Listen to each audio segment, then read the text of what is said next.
Iran imezidisha mashambulizi yake dhidi ya maslahi ya Marekani katika Mashariki ya Kati, ikitangaza kufanya operesheni za kijeshi katika nchi kadhaa kwa wakati mmoja, huku ikisema hatua hizo ni kulipiza kisasi kufuatia mashambulizi ya Marekani dhidi ya maeneo ya Iran na kuuawa kwa wanajeshi wake.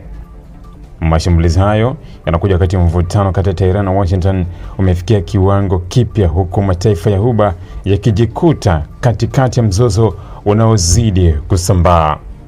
Jeshi la Walinzi wa Mapinduzi ya Kiislamu IRGC limetangaza kuwa limeharibu vituo viwili vya rada vya Marekani vilivyokuwa katika usultan wa Oman usiku wa kuamkia leo Julai 17 mwaka 2026.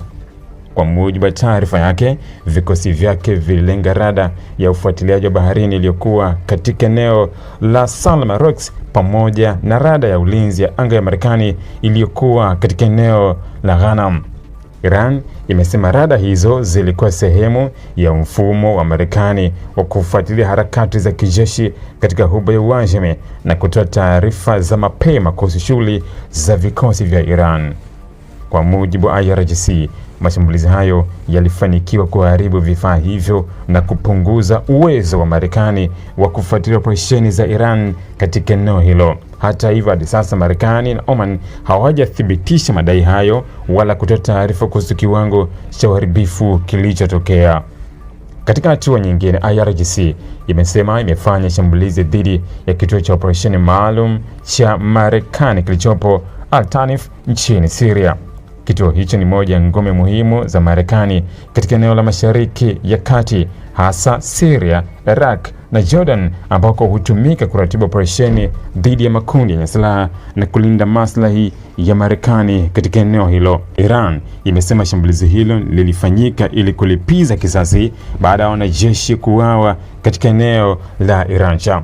Shirika la habari la Tasnim linalohusishwa na IRGC limeripoti kuwa operesheni hiyo ililenga moja kwa moja kituo hicho cha Marekani. Hata hivyo, madai hayo bado hajathibitishwa kwa njia huru na hakuna taarifa rasmi kutoka Marekani kuhusu uharibifu au idadi ya waliouawa na kujeruhiwa. Sambamba na hayo, Iran ilisema kuwa ilifanya shambulizi dhidi ya miundombinu ya kijeshi ya Marekani nchini Kuwait.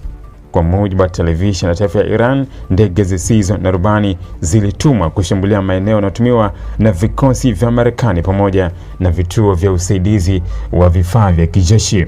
Iran imesema mashambulizi hayo yalifanywa kujibu kile ilichokiita uhalifu wa Marekani dhidi ya Jamhuri ya Kiislamu na kulipiza kisasi damu ya waliouawa katika mashambulizi ya hivi karibuni.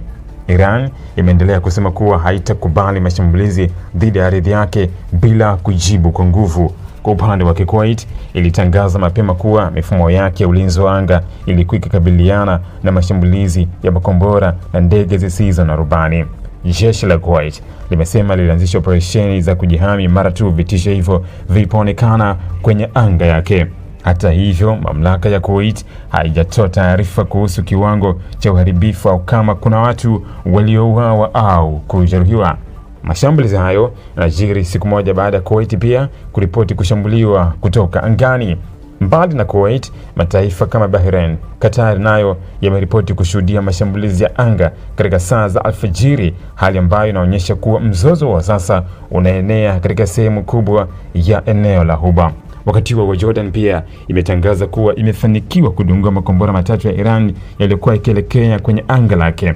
Katika taarifa ya jeshi la Jordan, mifumo ya ulinzi wa anga ilichukua hatua za haraka kuyazuia makombora hayo kabla hajaleta madhara.